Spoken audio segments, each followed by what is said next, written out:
Hi everybody. Today's story is Little Red Riding Hood. It's a little bit of a different story. It's called A Newfangled Prairie Tale.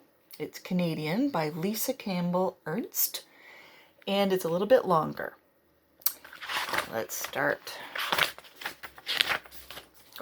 While we're reading our story, I want you to pay attention to the route that she takes from her mom's house to her grandma's house, because our activity today to go with this is to make a maze, so like a pathway from one place to another place, just like Little Red Riding Hood went.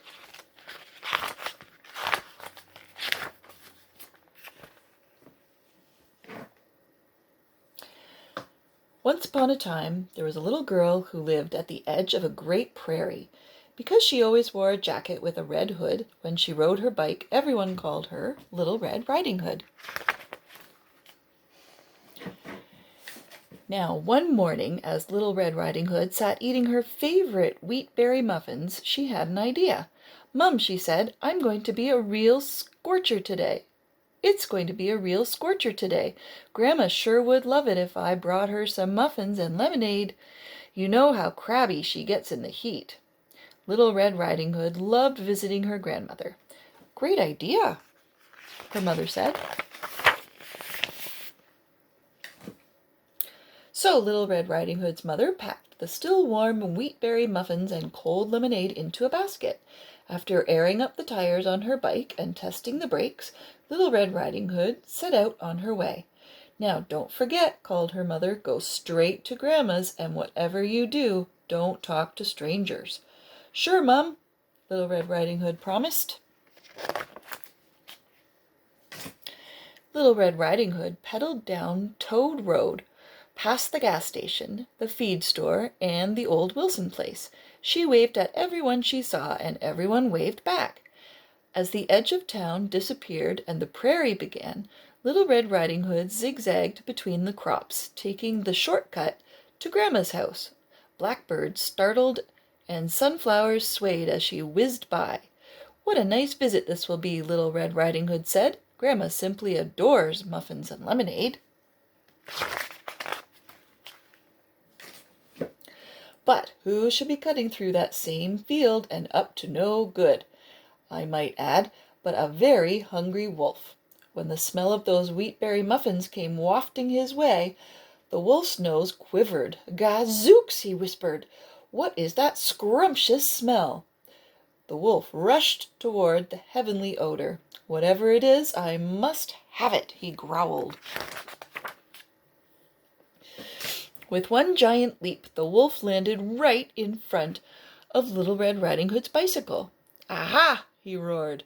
Little Red Riding Hood slammed on her brakes. "Hey, be careful!" she shouted. "You could get hurt surprising someone like that." The wolf chuckled at the warning. "What's in the basket, dearie?" he asked with a wide-toothed grin. "Muffins and lemonade," Little Red Riding Hood said slowly, "for my grandmother." "But such a tantalizing smell," the wolf drooled. "They must be very special muffins." "Oh, they are," Little Red Riding Hood said proudly. "They're my grandma's secret recipe, and they always take first prize at the fair." The wolf licked his lips. "She must be a dear, sweet woman," he crooned. "Do you have far to travel?" "Oh, no," Little Red Riding Hood answered. "Just over that ridge, this side of Turkey Creek." The wolf smirked, his mouth curling up at the corners. "How fortunate." "I have to go," Little Red Riding Hood said quickly. "Grandma's waiting." The wolf slyly turned in the opposite direction and pointed. "Ooh!" he gasped. "What beautiful flowers! Such a dear, sweet grandmother surely deserves some of those." Little Red Riding Hood nodded. "Gee, you're right," she said, jumping off her bike. "Grandma loves flowers. Do you think she'd like these white ones, too?" But the whistle of the prairie wind was the only response. The wolf was gone. Of course, the wicked wolf had a dastardly plan. "Hardy har har!" he laughed wildly as he raced through the wheat. First I surprise that feeble old granny and steal her recipe. Then I wait for the kid in the red jacket to show up with the treats. Soon I'll hold the secret to those delectable muffins, and those two country bumpkins won't know what hit them." His evil chuckles drifted through the fields. When the wolf arrived at Grandma's house, he found a note on the door. "Little Red Riding Hood, out in the field, love, Grandma." "This will be easier than I thought," the wolf snarled. "Grandma's obviously off her rocker, wandering around in the heat. Muddled brains are so easy to persuade."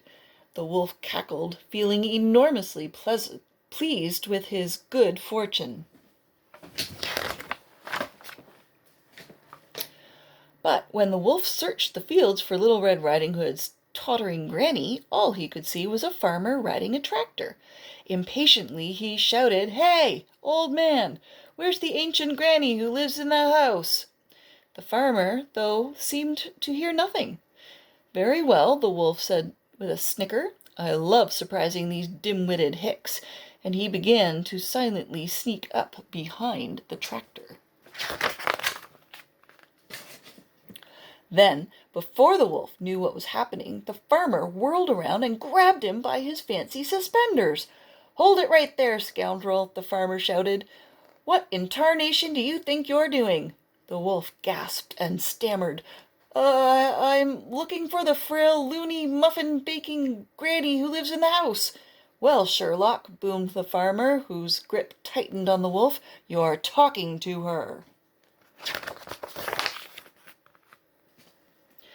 The wolf's mouth dropped open, and he began to shake. My, he finally whispered, "what big eyes you have, Grandma!" "All the better to see you skulking around my fields," Grandma answered. "My, what big ears you have, Grandma!" the wolf croaked. "All the better to hear you coming," Grandma answered. "My, what big hands you have, Grandma!" the wolf groaned. "All the better to crush you like a bug, if need be," said Grandma, and lucky for the wolf, Little Red Riding Hood rolled up just at that moment. "Grandma, are you okay?" called Little Red Riding Hood. "Sure, sweetie," Grandma said. Together they marched the grumbling wolf to Grandma's kitchen, Grandma lecturing all the way. "Didn't you think if there was a Little Red Riding Hood there might be a Big Red Riding Hood? I thought I got rid of all of bullies like you when I moved away from that forest. Might as well have a bite to eat while we decide what to do next," Grandma said. The wolf, for once, was silent, his mouth full of the delicious muffins. "Of course," Grandma said at last.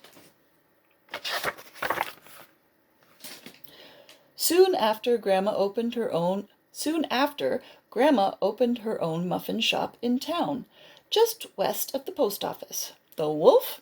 He was her chief baker, sales clerk, and dishwasher, being kept much too busy to cause trouble for anyone. Naturally, the wolf got to eat all the muffins he wanted, which improved his disposition enormously. But just in case he got any ideas about stealing Grandma's recipe again, Grandma always put the last secret ingredient in herself.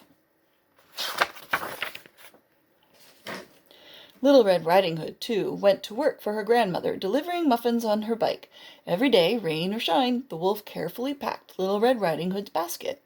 "Hey, kid," he called after her as she whizzed down Toad Road, "don't talk to strangers." And Little Red Riding Hood never did again. The end.